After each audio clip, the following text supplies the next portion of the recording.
Le train rapide numéro 1 Vladivostok-Moscou part dans 5 minutes. Est-ce possible? Bien sûr, allons-y vite. Jeune homme, qu'est-ce que vous enregistrez? Bonjour, je suis touriste, je filme ici, c'est très beau, je peux? Touriste? La route est longue et il faut envoyer des wagons dans d'autres villes.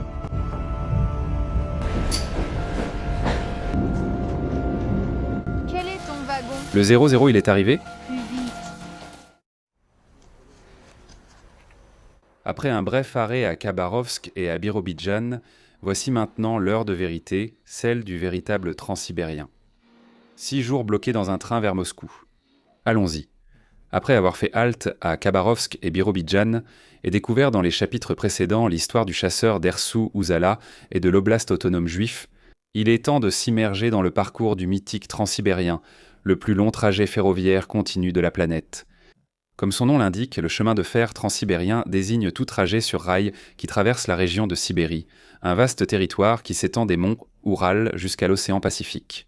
Avec la multiplication des connexions ferroviaires entre les villes, les itinéraires pour traverser la Russie en train se sont diversifiés, offrant de nombreuses options adaptées au rythme et aux besoins de chaque voyageur. Il existe différentes branches et même des options qui traversent d'autres pays, comme le transmongolien ou le transmandchourien. Ce dernier conçu par les Tsars au début du siècle dernier pour relier Moscou à Vladivostok, en passant par le territoire chinois, à l'époque où le pont sur l'Amour n'était pas terminé. Autre exemple, la ligne Baïkal-Amour, BAM, construite entre les années 1970 et 1980. Elle quitte le tracé original à l'ouest du lac Baïkal, le contourne par le nord et poursuit parallèlement à la ligne principale. Bien que le transport aérien et routier ait gagné du terrain, il existe actuellement un train qui relie Moscou à Vladivostok sans interruption, le Rossiya. Bien qu'il n'effectue pas exactement les mêmes arrêts qu'il y a 100 ans, il reste le service le plus emblématique et historique du réseau russe. Le trajet dure 6 jours et 22 heures, soit presque une semaine, une nette amélioration par rapport aux 2 semaines initiales. Pour vous donner une idée des prix, le billet en Platzkart ou 3e classe m'a coûté un peu moins de 150 €, un prix similaire à celui d'un avion, avec la grande différence que, tandis que le vol dure 9 heures, en train cela prend 7 jours. Dans cette vidéo, je vous invite à monter avec moi à bord de l'icône qu'est le train Rossiya, direction Moscou, et à découvrir de plus près les lieux qu'il traverse et ses habitants, qui donne vie à cette légende sur rail.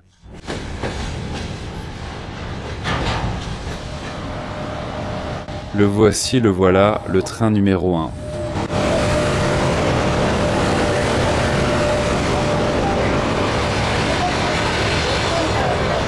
« 001 pour être plus précis. Rossiya.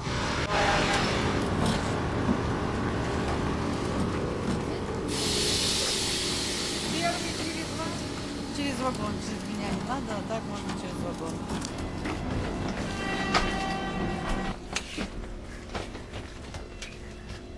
Voilà, c'est ici que nous allons être avec Miguel pendant les prochaines 48 heures jusqu'à Ulan-Ude. Et ici, ce sera ma place pour les 6 prochains jours.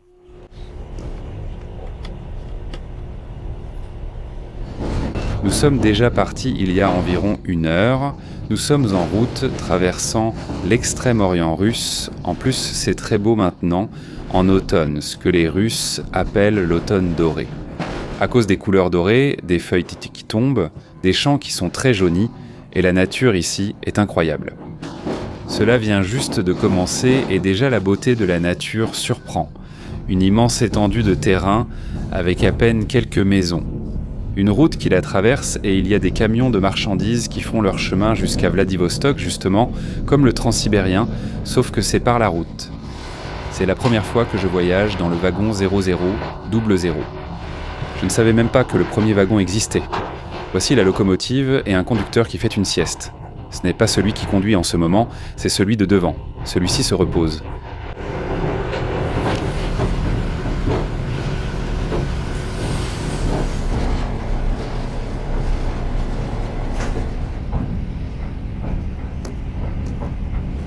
Je veux vous montrer l'horaire et l'itinéraire de ce train.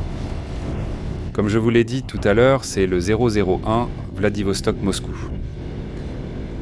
Avec 1, 2, 3, 4, 5, 6, 7, 8 fuseaux horaires. Nous traversons 8 fuseaux horaires. Je suis monté ici, à Birobidjan, avec Miguel. C'est la partie que j'ai faite depuis Vladivostok.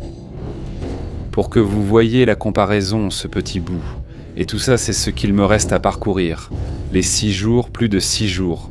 Je vais passer par des endroits aussi mythiques que Chita, Ulan-Ude, une région bouddhiste, Baïkalsk, au lac Baïkal, Irkoutsk, Krasnoyarsk, au cœur de la Sibérie, Novosibirsk, Yekaterinbourg, Perm, Kostroma, Yaroslavl et enfin Moscou. En plus, c'est un train rapide, donc en théorie, il fait très peu d'arrêts et ils sont très courts. Le maximum que j'aurai sera entre 40 et 50 minutes, 21 minutes. Et puis, il y a beaucoup d'arrêts de 5 minutes, 1 minute, 3 minutes. Ces arrêts me sauveront la vie. Je pourrais m'arrêter, respirer, me dégourdir les jambes, acheter à manger, au lieu de rester enfermé dans le wagon. Et à côté, vous avez le train 002, Moscou-Vladivostok. Le même trajet, mais dans le sens inverse. Donc le 001 n'est pas Moscou-Vladivostok comme beaucoup de gens pourraient me le penser, mais Vladivostok-Moscou.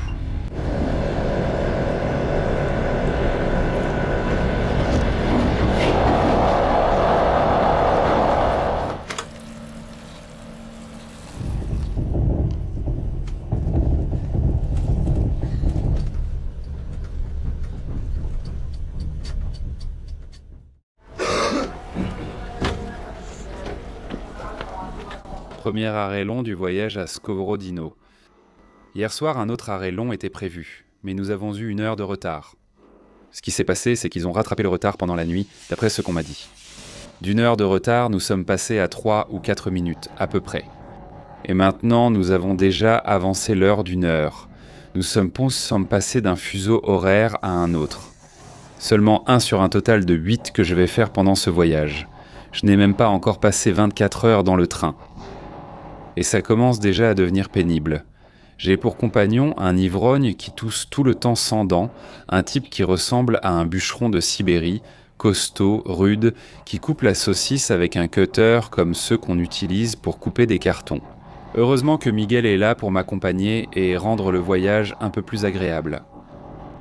Et voilà à quoi ressemble cette gare, pleine de wagons de marchandises, d'autres locomotives. Ce train-là, il me semble qu'il transporte du courrier. C'est tout un train dédié au courrier. Un train énorme.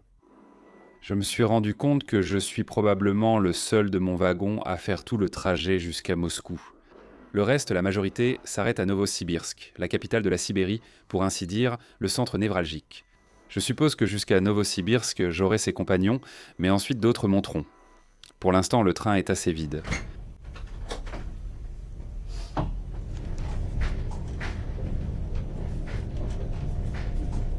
Ça, je ne m'y attendais vraiment pas. Pendant que je regardais par la fenêtre, quelque chose a attiré mon attention, ce qui semble être un ancien goulag ou un laguerre, un camp de travaux forcés. Ça doit être ça, parce qu'il y a un village semi-abandonné, avec une partie totalement abandonnée, et puis une autre petite partie avec des maisons où l'on voit qu'il y a des voitures et des gens.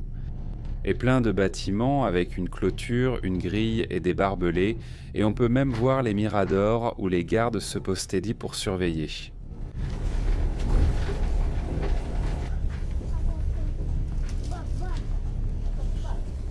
Merci. Attendez un instant avant de sortir.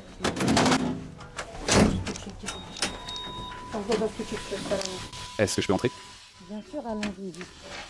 Il ne reste plus de viande grillée. C'est déjà fini ? Oui. Nous avons un arrêt de 25 minutes et il faut courir pour manger de la viande grillée. Maintenant, Mikhail, écrivez, appelez, nous vous en garderons. La prochaine fois, appelez à l'avance et nous vous garderons quelque chose. Alors il ne reste plus de viande grillée ? Ils ont déjà tout pris. Peut-être qu'il en reste dans un autre magasin. Là-bas non plus, on vient d'y aller. As-tu du chaklik? Non, il n'y en a pas. Il n'y en a plus? Tu te fiches de moi? Un sandwich à la saucisse et une cuisse de poulet, merci. C'est du fromage, n'est-ce pas ? Oui, le fromage. Un et des nouilles chinoises aussi. 331 roubles 35. Tu veux un sac? Et du pain. Tu veux un sac? Oui. 10 le paquet. Pain blanc ou noir? Noir, noir. Avez-vous du pain d'épices ? Oui, mais seulement avec des pommes. Bien, avec des pommes. 861 roubles. Les produits partent vite. Il n'y avait plus de chachlik, mais j'ai trouvé des provisions.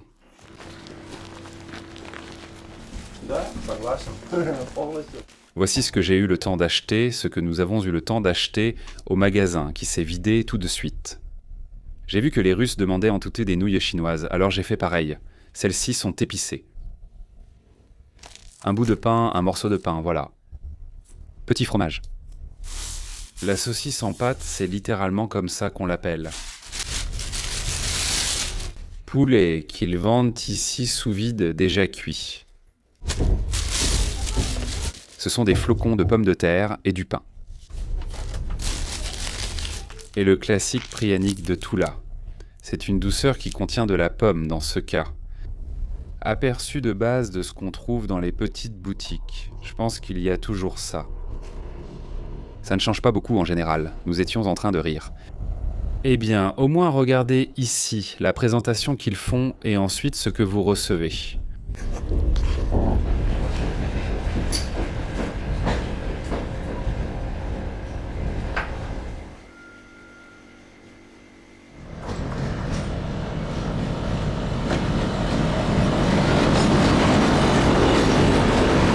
Travailleurs. Nous venons de faire un arrêt à Mogocha. Nous sommes déjà dans le kraï de Savalkaïsk, dans l'oblast de Savalkaïsk, ce qui signifie au-delà du Baïkal. Jetez un coup d'œil à l'énorme locomotive qui circulait sur ces voies du Transsibérien. Là, vous avez l'inscription. Puissant travailleur du Grand Transsibérien. Il restera toujours sur ce piédestal. Vous pouvez voir comment le Transsibérien a commencé avec ce type de locomotive et comment il est aujourd'hui. Et le type de wagon et de locomotive qu'il utilise. On voit beaucoup de villages de ce genre, qui ont justement grandi grâce au Transsibérien. Celui de Mogocha est peut-être le plus grand que nous ayons vu depuis notre dernier arrêt. Il s'étend jusque là-haut. On voit bien que c'est un centre ferroviaire où passent énormément de marchandises. On n'arrête pas d'entendre les trains. Comme un centre de distribution de marchandises. Le Transsibérien a ses particularités. Il a fait croître de nombreuses localités à peine existantes grâce au commerce et au passage des marchandises. Avant l'arrivée du Transsibérien, les localités de Sibérie étaient généralement des établissements isolés reliés par des routes fluviales qui combinaient le transport fluvial et terrestre. Des fleuves comme l'Ob, la Lena ou l'Ienisseï, 3 des plus grands fleuves du monde, servaient au transport des voyageurs et des marchandises, tout en façonnant la région sous forme de villages et de postes avancés. Ces routes, consolidées à partir du XVIIIe siècle, étaient avant connues sous le nom de route postale, un chemin ou une section réglementée par l'État où l'on pouvait trouver des relais de poste pour les chevaux tous les 20 ou 30 km. Ce système permettait de relier Moscou au Pacifique en 2 à 3 mois, selon les conditions climatiques extrêmes. Et pour l'anecdote, la majorité du thé qui arrivait en Europe empruntait ces routes depuis la frontière chinoise, ce qui leur a valu le nom de la route sibérienne du thé. L'arrivée du Transsibérien a fait perdre de l'importance à cet archipel de localités sibériennes, tombées dans l'oubli, seules celles proches de la voie ferrée ont continué à se développer. Le cas le plus notable est peut-être celui de Tomsk, la ville la plus importante de Sibérie à l'époque, centre culturel et universitaire, qui en quelques années a été supplantée en importance par Novossibirsk, une ville nouvellement créée sur le trajet du train. À une moindre échelle que Novossibirsk, on compte les cas de Mogocha et d'autres similaires.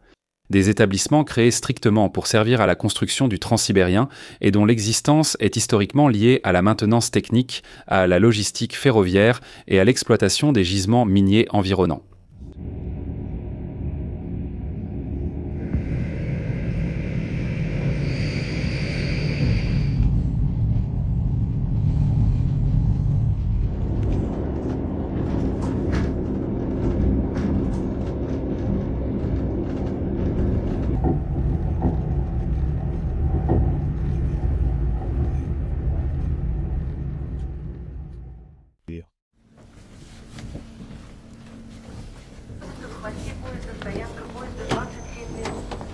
L'arrêt du train dure 27 minutes.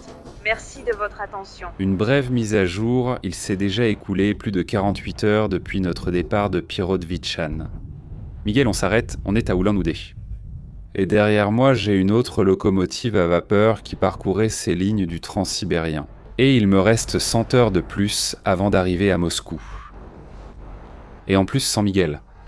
Miguel, bonne chance à Ulan-Ude, nos chemins se séparent ici. À plus tard, les gars.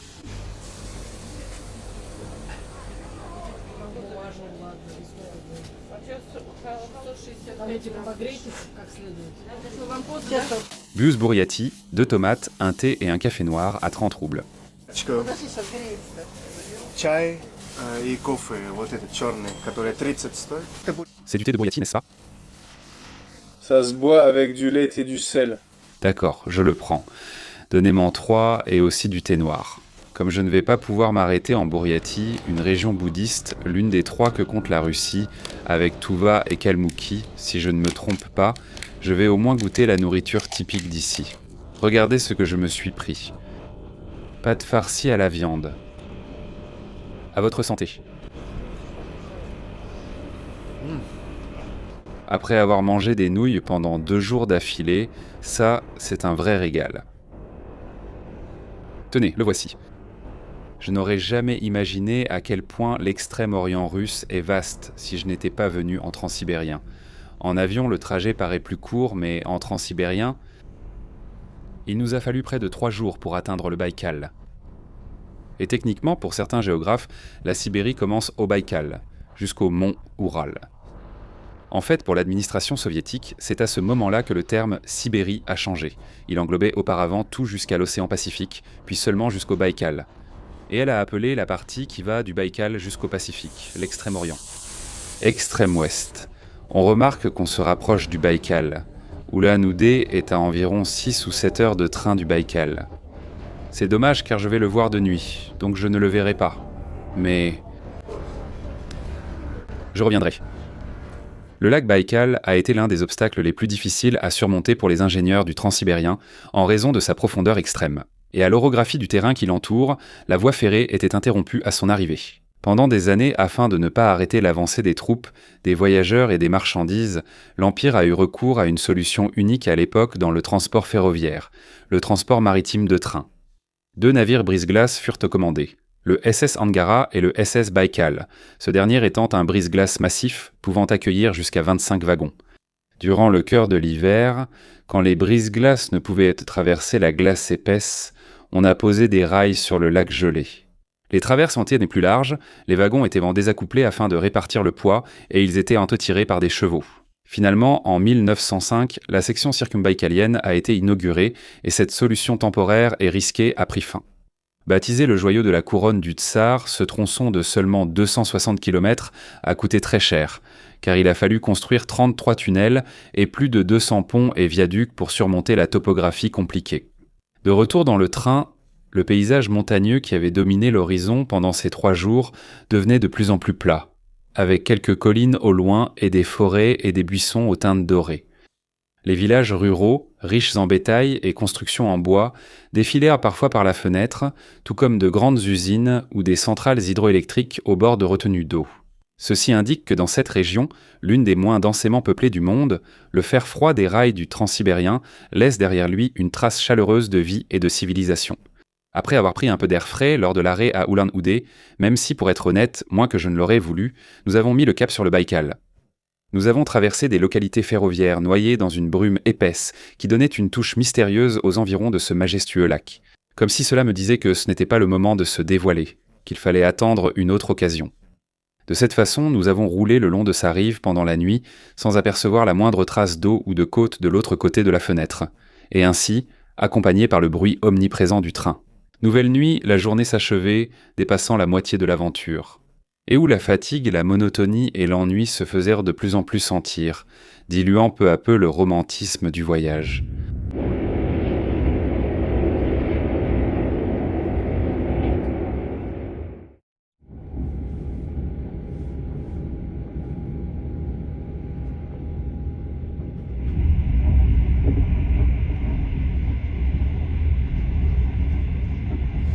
Nouvel arrêt pour se réapprovisionner, 15 minutes, je commence déjà à me sentir oppressé.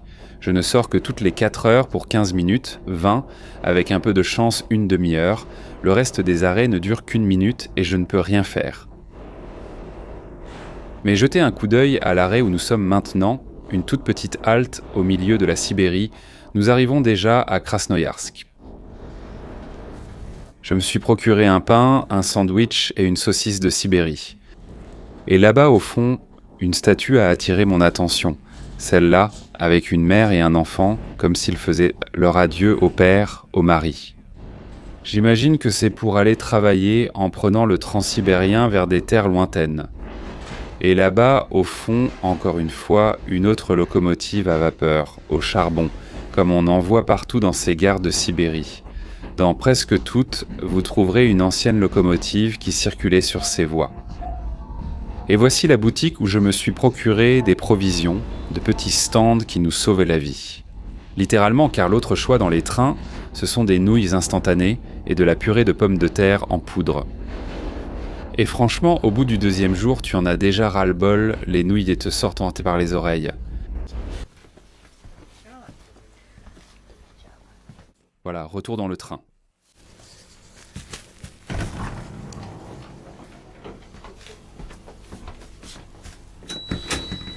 Voici un menu. Charcuterie, bien meilleur que les nouilles. Le saucisson de Sibérie. C'était une erreur de ma part de ne pas avoir apporté de couteau, et je dois le croquer à grande bouchée. Délicieux. C'est très similaire au saucisson d'Espagne. Une bonne bouchée de tomates. Et du pain noir. Et en dessert, un thé bouddhiste.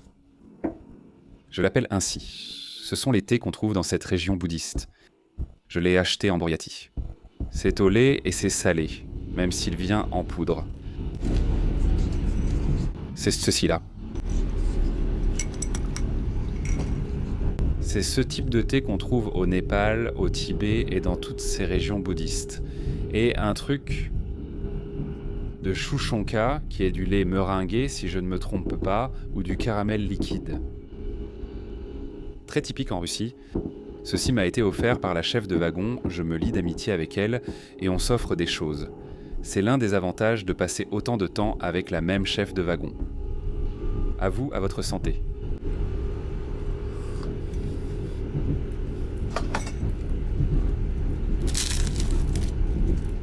Elle m'avait dit qu'ils étaient excellents, elle avait raison. Excellent. On dirait plus un tour gastronomique qu'un voyage en train.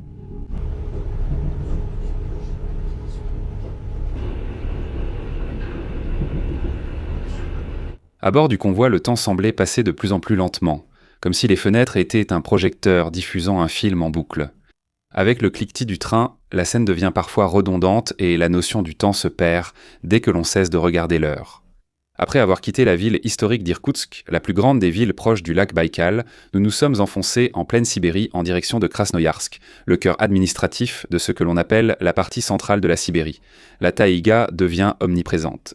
Elle n'est interrompue que par quelques villages ruraux et de grandes scieries au bord des voies. Cette région est l'un des poumons de l'industrie du bois russe, où l'exploitation de cette ressource est devenue un pilier fondamental de l'économie. Depuis le train, on voit d'immenses piles de troncs alignés et des locomotives de fret manœuvrant sur des embranchements industriels, prêtes à acheminer la matière première vers l'Asie et l'Europe. Nous pénétrons pleinement dans ce que l'on appelle la plaine de Sibérie occidentale, considérée comme la plus grande plaine ininterrompue du monde. Elle couvre une superficie d'environ 2,5 millions de kilomètres carrés. Elle s'étend des contreforts des monts Oural jusqu'à la vallée du fleuve Yenisseï, caractérisée par un relief extrêmement plat, où les variations d'altitude sont à peine perceptibles. Cette géographie permet la formation d'un des plus grands systèmes de zones humides au monde, car le terrain a peu de pente pour évacuer l'eau de fonte des neiges. Outre son importance écologique, cette plaine est une réserve stratégique mondiale, car sous ses sédiments se trouvent certains des plus grands gisements de gaz naturel et de pétrole au monde. Après plusieurs heures de trajet entouré par cette nature indomptée, les lumières de la civilisation commencent à gagner du terrain et finalement le train fait son entrée à Krasnoïarsk à la tombée de la nuit, où la structure en acier du pont sur la rivière Yenisseï nous accueille.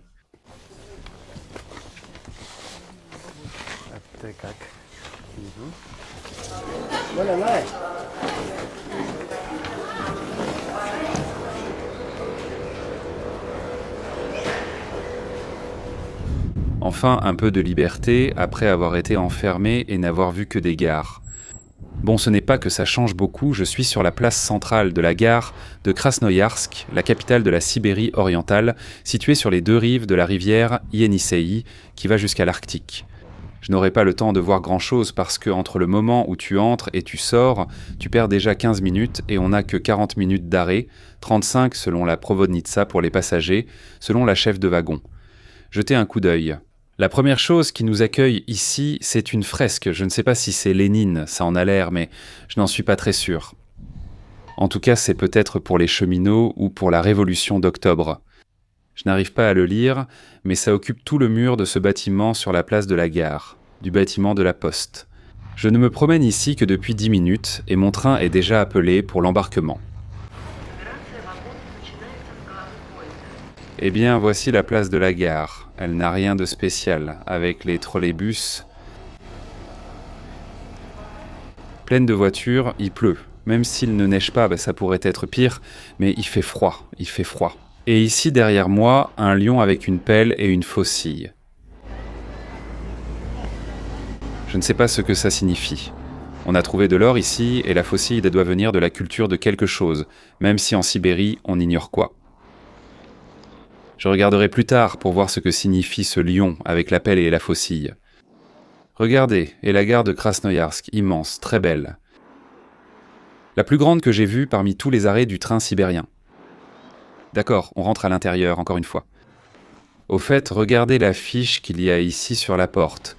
50 ans de la construction de la magistrale Baïkal-Amour, une autre ligne du transsibérien qui traverse tout le Baïkal et l'Amour. Et c'est quelque chose que je dois encore faire.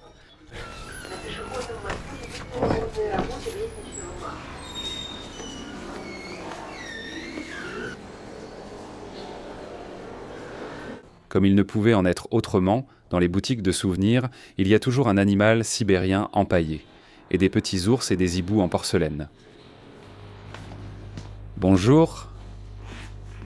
Une empanada de pommes de terre, s'il vous plaît. Une. Ce n'est pas nécessaire. 60 roubles, c'est ça? Хорошо.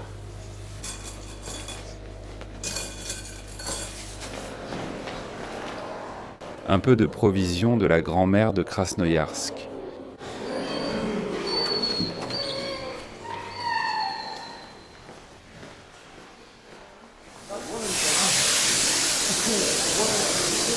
Le train va vraiment se remplir maintenant. D'après ce que m'a dit la Provodnitsa, la chef de wagon, une école entière va monter maintenant.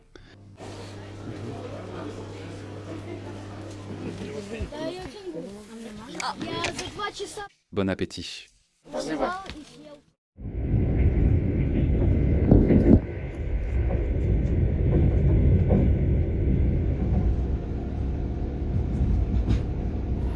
Après presque 4 jours dans le train, plus ou moins, je sens déjà que mes vêtements, que j'ai utilisés comme pyjama, font déjà partie de ma peau, alors je vais prendre une douche.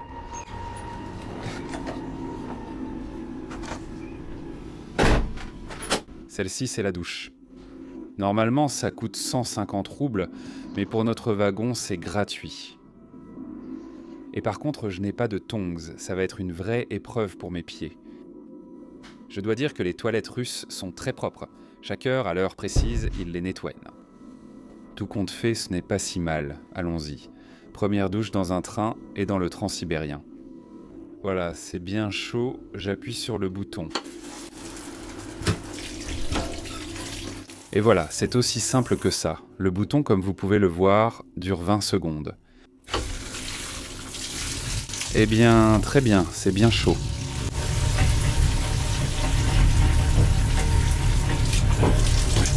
Ça balance, ça. Quel plaisir. J'en avais vraiment besoin.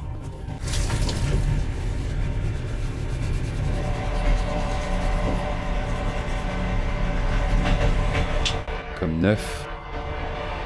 Tous les matins, C'est vrai qu'on peut se rafraîchir un peu, on te donne ta petite serviette, mais la douche, ça n'a rien à voir. Maintenant, ma barre d'énergie est à nouveau rechargée.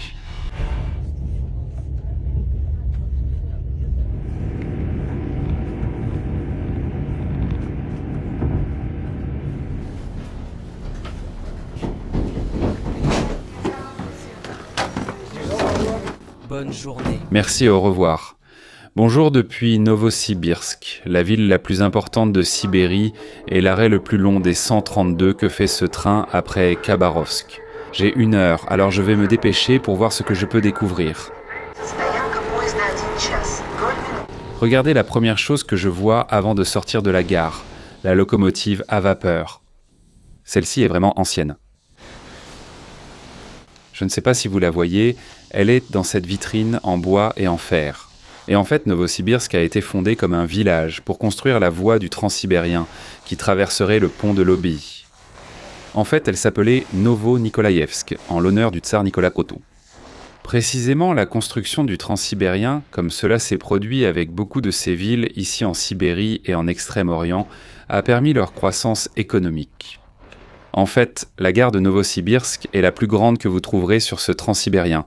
Et la voici, juste derrière moi, avec cette magnifique couleur verte que j'avais déjà vue en photo. Et enfin, je l'ai devant moi. Impressionnant. Regardez comme elle est grande. 5 petits degrés. Bienvenue en Sibérie. Il y a 4 jours, je portais un t-shirt dans l'Extrême-Orient, et ici, il faut déjà enfiler la polaire. Allez, laissons ça et visitons le métro. Ce métro, celui de Novosibirsk, a été le premier de Sibérie, et même s'il n'est pas très grand, il a son histoire. Comme je l'ai dit auparavant, elle s'appelait Novo-Nikolaïevsk. Elle a changé de nom après la Révolution, en 1926. Et ça a toujours été une ville prospère, même si bien sûr elle a connu les calamités de la Révolution et de la guerre civile, puis à l'époque soviétique, elle s'est transformée en un centre industriel, ici, dans la région de Sibérie. Aujourd'hui, elle compte 1 600 000 habitants.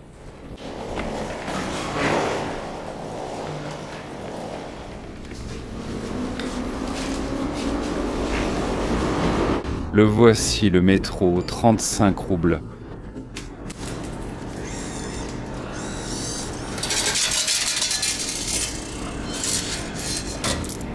Le voici, le jeton du métro de Novosibirsk. Ne me dites pas qu'il n'est pas joli.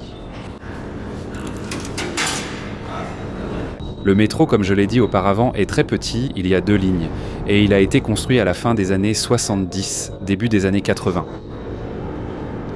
Voilà à quoi ressemble cette station. Elle ressemble beaucoup aux stations de Moscou, plus récentes, avec ce style soviétique déjà plus sobre. Voilà, le métro de Novosibirsk.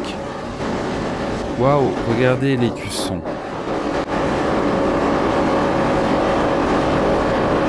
Même si tous ces métros soviétiques et ex-soviétiques se ressemblent beaucoup, chacun garde son essence et sa touche distinctive. Les portes se ferment, prochaine station Sibérie, quai à gauche.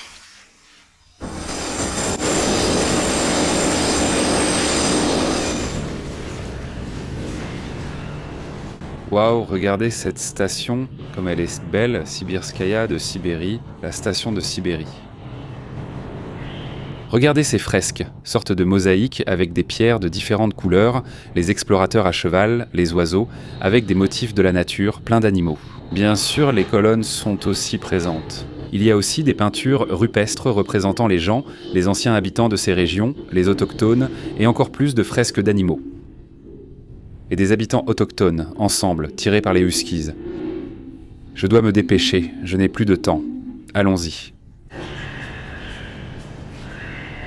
La principale différence avec le métro de Moscou, c'est qu'il y a beaucoup de publicité, il en est rempli, tout comme celui de Saint-Pétersbourg et d'autres en Russie. À Moscou, avant, c'était pareil, on pouvait voir plein de publicités. D'après ce qu'on m'a dit, le nouveau maire a décidé de les enlever. Il trouvait ça peu esthétique et maintenant, vous n'en voyez plus aucun. Par contre, dans ce couloir, regardez des 2 côtés, boum, plein d'affiches de publicité. Je vais accélérer parce qu'il me reste une demi-heure pour prendre le train.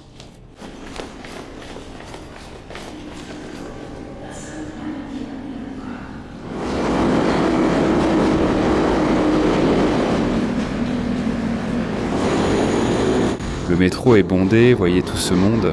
Nouvelle station, après la station Sibirskaya, la place Lénine, et regardez les fresques qu'ils ont ici.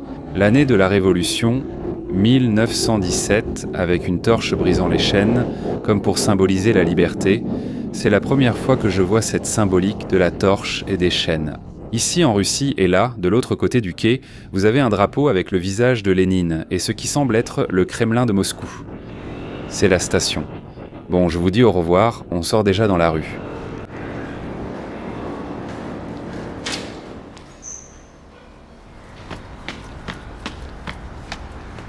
Le voici Lénine, un sacré morceau de statue qu'ils ont ici, un monument accompagné des soldats de la Révolution qui ressemblent à un ouvrier et une paysanne.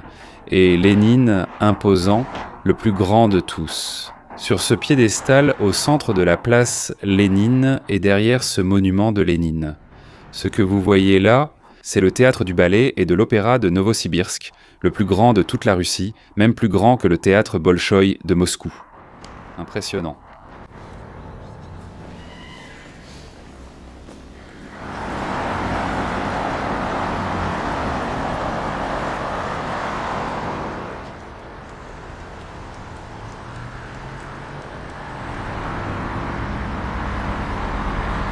Dites-moi, s'il vous plaît, je vais en train maintenant à Moscou. Que me conseillez-vous d'emporter pour le voyage ? Vous pouvez emporter n'importe quelle salade, elles viennent d'être préparées. Vous pouvez aussi prendre une portion de saumon ou ceux-ci qui sont fumés à froid. Bien, alors une salade, s'il vous plaît. Tout vient de Novosibirsk, n'est-ce pas ? Tout est de notre propre production. Je comprends. Pour mon parcours gastronomique, le poisson sibérien ne pouvait pas manquer. Je le goûterai dans le train et vous le montrerai. Bien, j'y suis, je suis à l'intérieur, mission accomplie. Eh bien, la gare est aussi très belle, tu sais. Avec les colonnes, et là-haut, vous pouvez voir sur le chapiteau l'inscription Komsomol, des jeunesses communistes. Waouh! J'ai jeté un coup d'œil à ce hall. Sacrée lampe. Et ces lampes en marbre ne sont pas en reste ? On dirait celles du métro de Moscou. Ici, le hall principal s'ouvre. Regardez les faucilles et marteaux sur la grille des lampes ou de la ventilation. Bonjour, je suis touriste, je filme, c'est très beau, non ? Jeune homme, qu'est-ce que vous enregistrez? Je filme parce que c'est beau, ce n'est pas permis ? Touriste? Oui, je vais à Moscou maintenant. Voici l'appareil photo, est-ce qu'on peut prendre des photos ? De quoi? De la gare? Oui, de ça. D'accord. Bien, merci. Nous avons été sauvés, nous nous en sommes sortis. Comme je le disais, c'est spectaculaire. Je resterai plus longtemps ici, dommage, mais je reviendrai. Waouh, ça y est, retour dans le train, c'est le mien. Bon voilà, j'espère que cette visite express de Novosibirsk vous a plu. Regardez ici le père et l'enfant qui se disent au revoir, et pareil avec la mère et l'enfant. Ce sont des statues qu'on voit beaucoup par ici, dans ces arrêts du Transsibérien. Nous avons déjà gagné 1 heure de plus avec le changement de fuseau horaire. Enfin, on a reculé d'1 heure. Aujourd'hui, je compte traverser un autre fuseau horaire. Sur 8, j'en ai déjà franchi 3. Ça fera 4. Train rapide numéro 1, Vladivostok-Moscou. Départ dans 5 minutes du quai numéro 1. Attends. C'est quoi ton wagon? Le 00, j'y arrive ? Plus vite! La fille me presse déjà. Ça y est.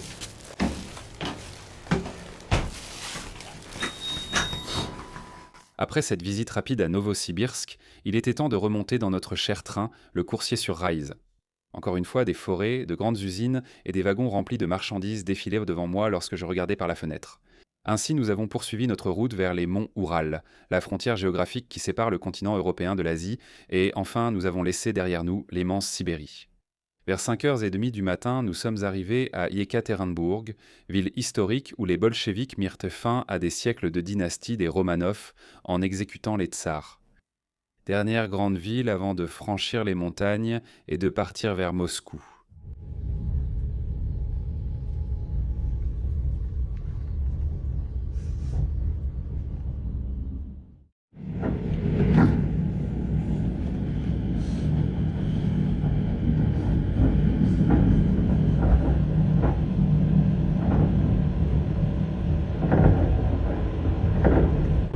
Bonjour depuis l'Oural, il est 7h du matin, nous sommes en train de traverser l'Oural en ce moment. Il ne reste plus grand-chose avant de passer de la partie asiatique à la partie européenne de la Russie, ce qui veut dire que je peux déjà dire que j'ai fini de traverser toute la Sibérie. Maintenant, dès que le jour se lèvera un peu plus et qu'il fera plus clair, je vous montrerai un peu le paysage. Les montagnes commencent déjà à réapparaître après la plaine de Sibérie. Hier, nous avons dépassé Omsk et Tioumen, après Novosibirsk, et nous avons encore changé de fuseau horaire. Je compte les heures. Maintenant, nous avons 3 heures de décalage avec l'Espagne. Mais aujourd'hui, enfin, nous passons à l'heure de Moscou. C'est-à-dire qu'aujourd'hui, nous aurons parcouru les 8 fuseaux horaires de tout le transsibérien. Je suis heureux, ce sont de petites batailles psychologiques pour pouvoir continuer le voyage. Je prends mon petit déjeuner, comme vous pouvez le voir, un petit déjeuner sibérien, du poisson fumé, qui est un type de saumon, et la salade de crevettes à la moutarde, un petit déjeuner atypique. Mais bon, qu'est-ce qu'on peut y faire? À votre santé.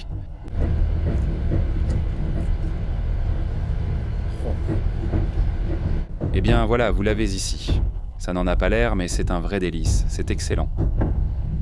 Voici à quoi ressemble mon petit restaurant.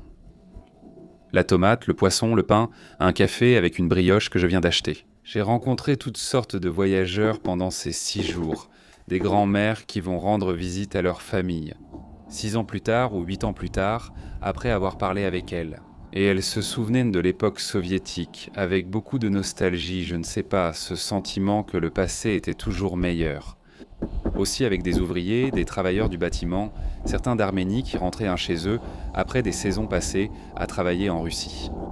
D'autres ouvriers venant de l'Extrême-Orient, de Vladivostok et de Javaros, qu'on envoyait à Novosibirsk pour travailler sur un accélérateur de particules qu'ils construisent pour là-bas. Je n'en avais aucune idée.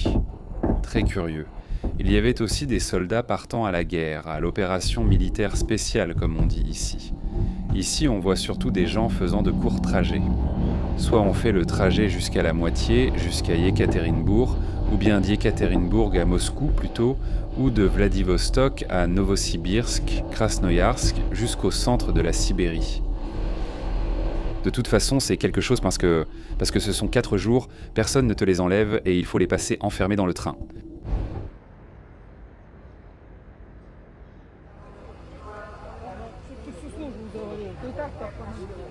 Voilà, nous y sommes, nous sommes à Perm.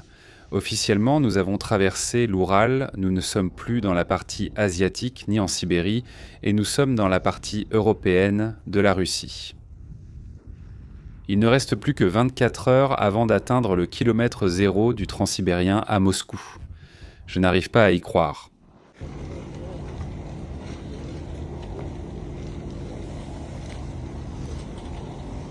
Dites-moi s'il vous plaît, à quoi sert ce que vous faites?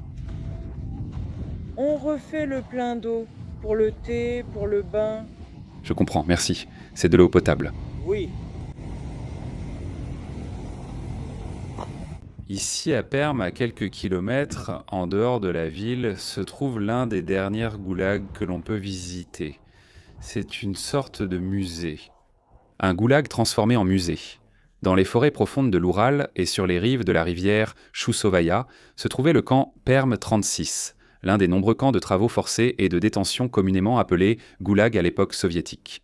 Dès l'époque tsariste, le train transsibérien et ses embranchements transportaient non seulement des colons et marchandises, mais aussi des prisonniers. Des criminels, des prisonniers de guerre, des dissidents et des exilés étaient embarqués dans des wagons spécialement aménagés pour le transport des détenus. Les Stolypines. Il se caractérisait par le fait de n'avoir presque pas de fenêtres et, selon le statut du détenu et l'époque, il pouvait être équipé d'un poêle pour se chauffer et de lits, ou alors les prisonniers étaient entassés et enchaînés dans des cellules métalliques. Avec la mort de Staline en 1953, le système du goulag a commencé à être démantelé, bien que Perm 36 ait été l'un de ceux qui ont subsisté jusqu'à presque la chute de l'Union soviétique, fermé définitivement en 1987. Comme je le disais, aujourd'hui c'est un musée étant l'un des goulags, si ce n'est le seul, qui a été le mieux conservé. Sur son territoire, on peut encore observer les barbelés et la clôture périmétrique, les postes de surveillance ainsi que les différents espaces et pièces où les détenus passaient leur journée.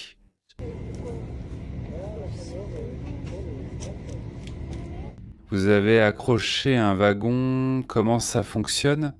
Certains s'accrochent, d'autres décrochent. Ils le font toujours? Oui, le trajet est long et il faut envoyer des wagons dans d'autres villes. Avec des trains séparés, ce n'est pas aussi pratique. Il y a eu des changements dans l'horaire. Nous sommes arrivés à 9h08 et nous sommes repartis à 9h31. D'accord. Pourquoi font-ils cela? Parfois, lorsqu'il y a des travaux sur les voies, l'horaire est réorganisé. Je comprends. Vous avez été rattaché à Yekaterinbourg? Non, à Yekaterinbourg, c'est la voiture 32. Nous, on s'est accroché à Belogorsk. Je viens d'apprendre qu'ils changent les horaires. Du train, nous n'avons plus le même horaire qu'au départ. Heureusement que je n'ai pas eu envie de faire un grand tour, parce que la différence était de 10 minutes, 15 pour être exact. Ils ajoutent des wagons, les gars dans les villes m'ont raconté, certains se décrochent, d'autres se joignent. Mais une chose est sûre, celui dans lequel je suis et les premiers wagons font tout le trajet, celui de Vladivostok à Moscou. Bonjour, avez-vous un cuisinier? Pourquoi cette question? On m'a dit récemment qu'il n'y en avait pas, juste au cas où. Bon, voilà. Nous n'avons toujours pas de cuisinier. Je comprends. Et est-ce qu'on peut manger quelque chose de chaud? Du bortsch, de la solyanka? Nous avons du bortsch, mais on aura de la solyanka quand on arrivera à Moscou. D'accord, merci. Un autre problème avec ce train, c'est qu'ils n'ont pas de chef, pas de cuisinier depuis Vladivostok, je ne sais pas pourquoi. Il manque de personnel et ils n'ont que certains plats, d'autres ne sont tout simplement pas cuisinés.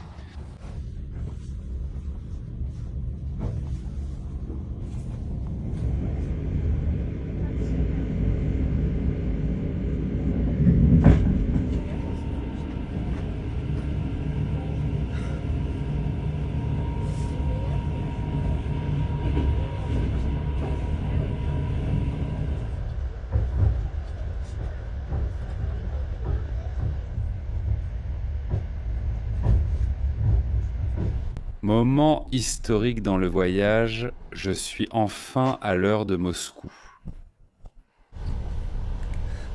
C'est enfin la même heure qu'à Moscou, enfin après 8 fuseaux horaires. On a du mal à y croire. La vidéo va être courte, je ne sais pas, ça va durer 20-30 minutes, peu importe, mais là c'est 150 heures. Plus de 150 heures, qu'est-ce que je raconte ? C'est énorme, tellement d'heures à regarder par la fenêtre, à voir les arbres défiler, le paysage qui change un peu, mais pas tant que ça. Vraiment, je m'y attendais autrement. Il y a des montagnes de temps en temps, des forêts, et puis la plupart du temps, voilà, tu vois la forêt, les rails passent au milieu de la forêt. Presque toujours, parfois une ville, des maisons en bois et de temps en temps une industrie. J'avais déjà fait des parties du transsibérien, mais jamais en entier et encore moins d'affilée comme ça. J'étais très curieux, bien sûr, c'est un défi personnel et un record. Passer autant de temps dans un train, traverser toute la Russie. D'un bout à l'autre, pratiquement, le soleil est déjà en train de se coucher, dans peu de temps, et il reste encore du chemin avant d'arriver à Moscou pour parcourir les 9288 km. Il reste environ 18 heures. À peu près, l'une des choses que possède ce train, ces trains d'une catégorie supérieure aux trains plus ordinaires, c'est que tu peux te connecter au réseau qu'ils ont, une sorte de Wi-Fi interne, où tu peux acheter des produits, commander à manger et regarder des films. Par exemple, je viens de regarder celle du champion du monde, qui parle des échecs de Karpov.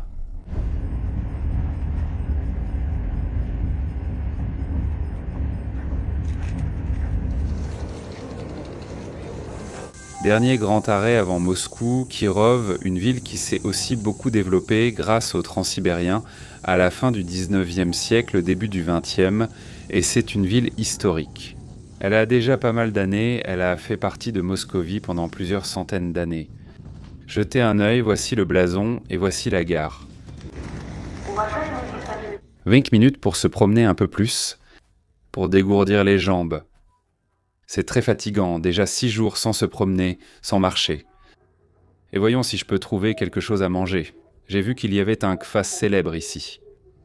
Même si la ville s'appelle Kirov, en l'honneur du révolutionnaire du début du XXe siècle, En réalité, elle portait un autre nom auparavant. Ce nom lui a été donné il y a seulement quelques années. Avant, elle s'appelait Vitiach, comme la rivière qui passe ici. Pouvez-vous me le mettre à emporter ?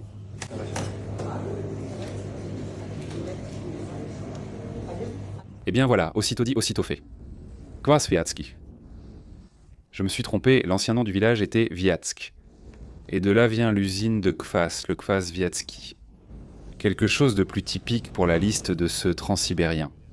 Depuis la création de Moscou comme simple avant-poste de la Rousse de Kiev au milieu du XIIe siècle, jusqu'à devenir la capitale du Tsarat unifié de Russie, la ville a connu un processus d'ascension progressive.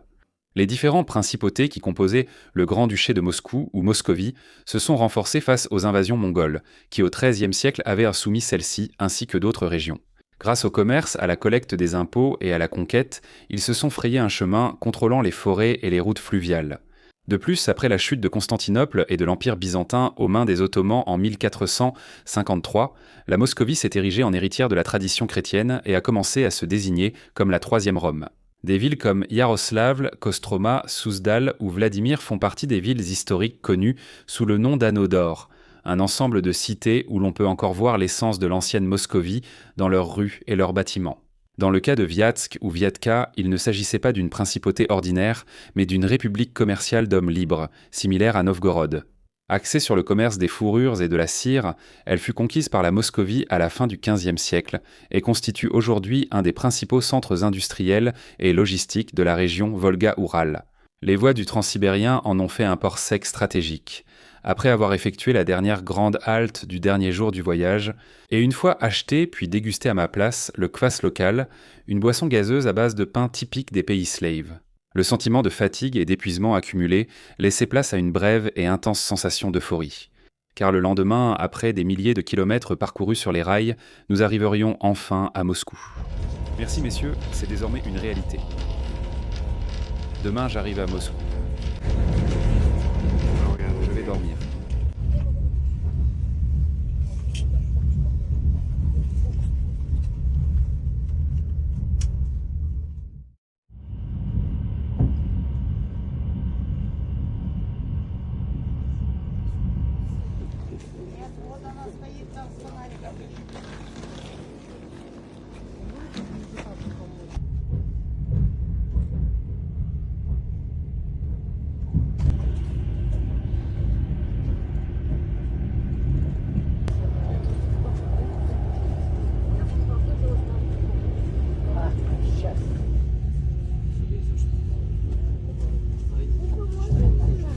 Enfin, nous sommes arrivés à la gare de Yaroslavski.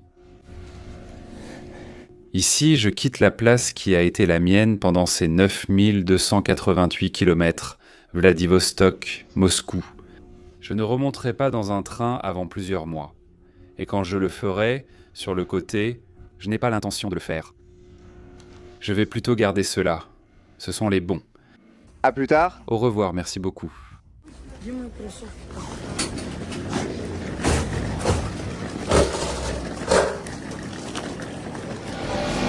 Voilà, le quai numéro 1 de la gare de Jaroslavski. Le train Vladivostok-Moscou.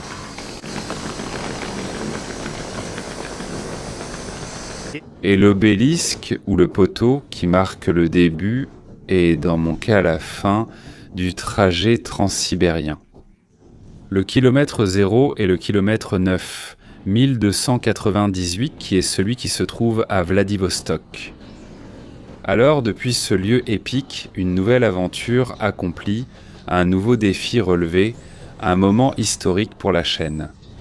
J'ai traversé toute la Russie en train. J'arrête la vidéo ici, épuisé comme un chien. C'est dur, hein ? Rester si longtemps dans le train. Je ne croirais plus au cliquetis. Il me manque déjà. Sur la terre ferme, enfin. Bon, on se voit à la prochaine. Ciao !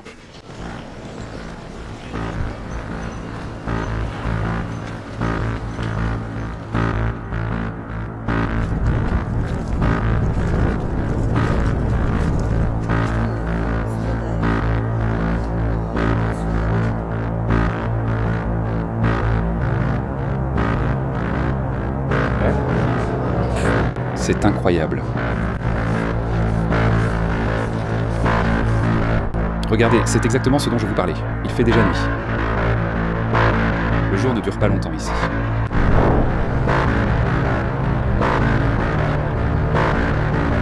Это ваша линия? Да.